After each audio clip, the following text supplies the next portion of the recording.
Hi everyone, welcome back to Lifting the Lamp. Today's video is about the work on oneself. Now this is a topic that I've set up quite a bit already in some of my previous videos. I've given a bit of a primer about why it's important to cultivate virtue or ethics in terms of how we behave towards other people. I've talked about the way that we can manage desires, which really are at the root of all of the decisions that we make in terms of how we treat ourselves and how we treat other people. So that's all served as a bit of a primer to talking about the work on oneself, where we actually identify ways in which we need to change in order to live a more virtuous life, and ways that we can begin to do that. So if you haven't watched the previous videos that I just flagged, please do. You'll get much more out of this video if you do so. I'll link those in the description below. But now I'm talking about the work on oneself in earnest. So what is the work on oneself? Well, this is a term that comes from the modern mystic G I Gurdjieff. And Gurdjieff's teachings on this topic were picked up by Samael Aumveor and incorporated into his teachings in the Gnostic movement, where they feature quite extensively. So what is Gurdjieff's idea of the work on oneself? Well, it's really based around the premise that we are all a consciousness, but that consciousness is asleep because we are not fully aware that we are consciousness, because we're not identified with consciousness, but rather we are identified with impressions that we receive from the outside world, which then crystallize into psychological states that we identify with, instead of identifying with our consciousness. And so we become led along by these impressions that we receive, and we begin to live not in a conscious way, but in a mechanical and habitual way. And so in that sense, we are sleepwalking through life. And we're living mechanically because these kinds of impressions that we receive, these behavior traits or personality traits that we adopt, have a way of repeating themselves like a broken record and crystallizing into habits.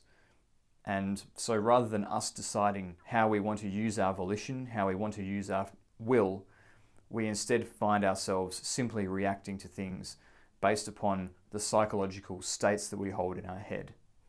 And so these impressions that we receive have a way of hypnotizing us, according to Gurdjieff, so that we become fully identified with them to the extent that we allow them to control our actions rather than us controlling our own reactions to things.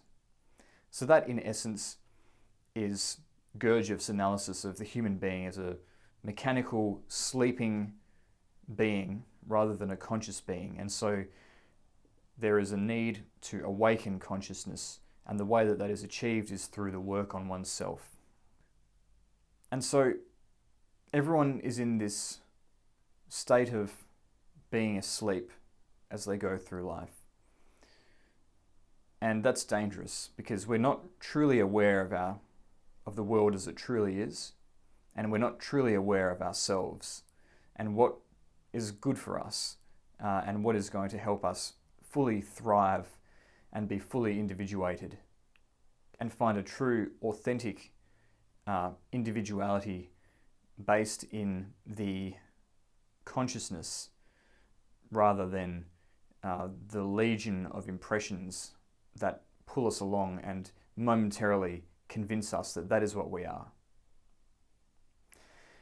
And if you want an illustration of what this sleeping consciousness looks like, you need go no further than the nearest city from where you live. You go into any city centre during the day and you observe the way people are, and they're going through life like this, their eyes glazed over, just not aware of their surroundings at all. Just not paying attention to the world around them because they're too busy paying attention to whatever million things are going through their head at the time. And if they do interact with the world, they're interacting with it through the lens of whatever's going on in their head. So it's like everyone is in this virtual reality world rather than the real world. Everyone is in their own sort of psychological metaverse, going through life, not really paying attention to things as they are, and not really paying attention to who they truly are, just seeing what is in this imaginary world in front of them. And so you can see how that would be a dangerous way of living, regardless. But the thing that makes unconscious living, mechanical living, so dangerous is that so many of the impressions that we receive and so many of the psychological states that we identify with are not positive but negative. So much of our self-talk is negative. It's all about comparing ourselves to other people. Oh, that person has that, why can't I have that? Or I have this thing that this person doesn't have, that makes me better than that other person. Or this thing happened to me and that makes me resentful and I'm going to take it out on this person because they remind me of the thing that has made me resentful. And of course, when we're unconscious of all of these impressions, we don't acknowledge them quite as frankly as that, but that is really what is going on in the background when we have all of these impressions and we have all of these psychological states putting our consciousness to sleep. And so there's all these impressions that we have. So much of it is separating ourselves off from other people and putting up walls between us and other people, and defining other people as the other, as somehow being our enemy. And always we find ourselves not being satisfied with what we have and grasping at more. And because we see other people as separate from us and alien to us, we can justify taking things from them because they owe it to us in some way, or we've been deprived in some way, so we have every right to do that to that other person. And this characterizes so much of our inner world, if we're being honest. And that's what makes it so dangerous. It's the source of so much of our inhumanity towards our fellow human being. The fact that we are living unconsciously like this. The fact that we are identifying with these negative psychological states. Or if you don't like the terms positive and negative, if that's too black and white, you can think of them in terms of unhelpful psychological states. And even when there are power structures that contribute to the reasons why people are unhappy, often you'll find that the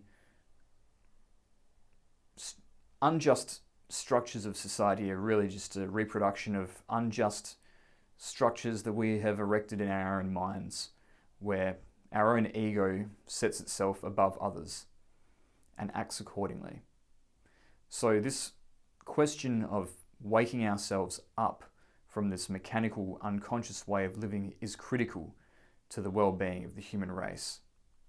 And that's what Gurdjieff recognized. And that's what he tried to remedy by developing his technique of the work on oneself. Now, this is not a new idea in world religion. The idea that the state that we exist in now is not great, and that we need to pursue a better way of living through shedding behavior traits that are harmful to ourselves and to other people, and adopting new traits that put us in harmony with the world and bring us closer to a more awakened state of being. You've got the acknowledgement by the Buddhists that we have a series of aggregates that we have to dissolve in order to return to our Buddha nature. You've got the idea in Hinduism that instead of being victims of karma, we need to begin to act according to Dharma.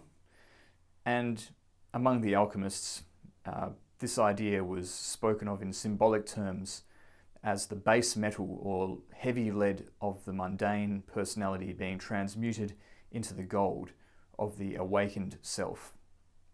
But the thing that makes the idea of the work on oneself different is that Gurdjieff came along at a time when psychology was on the rise. And suddenly, through this modern science of psychology, we were beginning to gain an understanding in very precise and intricate detail the way that our inner world worked and how that could be changed for the better. And so Gurdjieff took this idea from previous religious teachings and he framed it in psychological terms, so that the work on oneself is a psychological work. So the work on oneself is a big topic, but to begin at the beginning of the work on oneself is really about self-observation,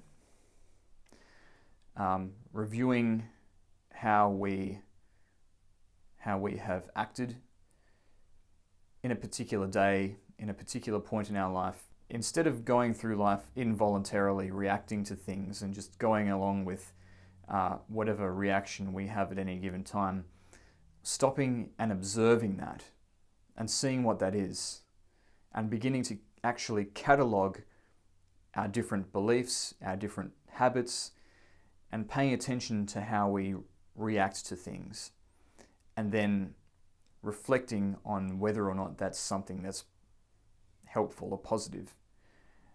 And so we go through this process of self-analysis and we begin to identify impressions and psychological states that we have become enamored with. And then once we have observed those, we can move on to fully comprehending them. Because many of these psychological states that we become hypnotized by are things that are in our unconscious. We're not fully aware of them. And that, in a sense, gives them much of their power over us. Once we bring those psychological states from our unconscious into our conscious, and we begin to critically analyze them and break them down, we can begin to see the cause, and we can begin to see how that state or that reaction is based in falsehood, is based in some false assumption that we're making. And so once we've comprehended that, we can make a commitment to behave in a way that is different. So we begin to live consciously instead of unconsciously, and we use our consciousness to behave in a different way, in a more positive and constructive way. Go out of our way with the intention of not doing what we had done before, but trying to do something different. And when a lot of people talk about similar processes to this beginning of the work on oneself, they talk about it in terms of habits that we've developed, which we need to overcome by acting differently and developing new positive habits in the place of the old negative habits.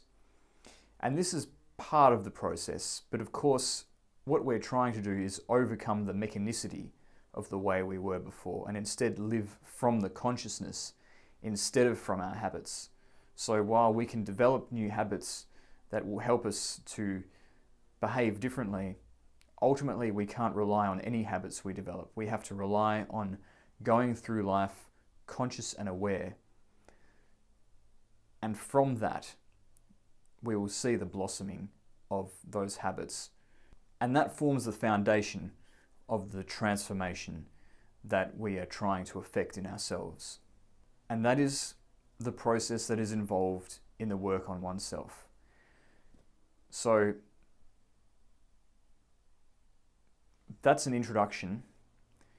From now on, when I talk about the work on oneself, I'm going to talk about specific examples of situations, things, behaviors, beliefs that we might hold, which anyone can relate to at some level, because we've all had those sorts of experiences in our life at some point. But I'm going to be talking about specific works on ourselves that we can do, whether it's working with anger or jealousy or pride or judgment or whatever it is.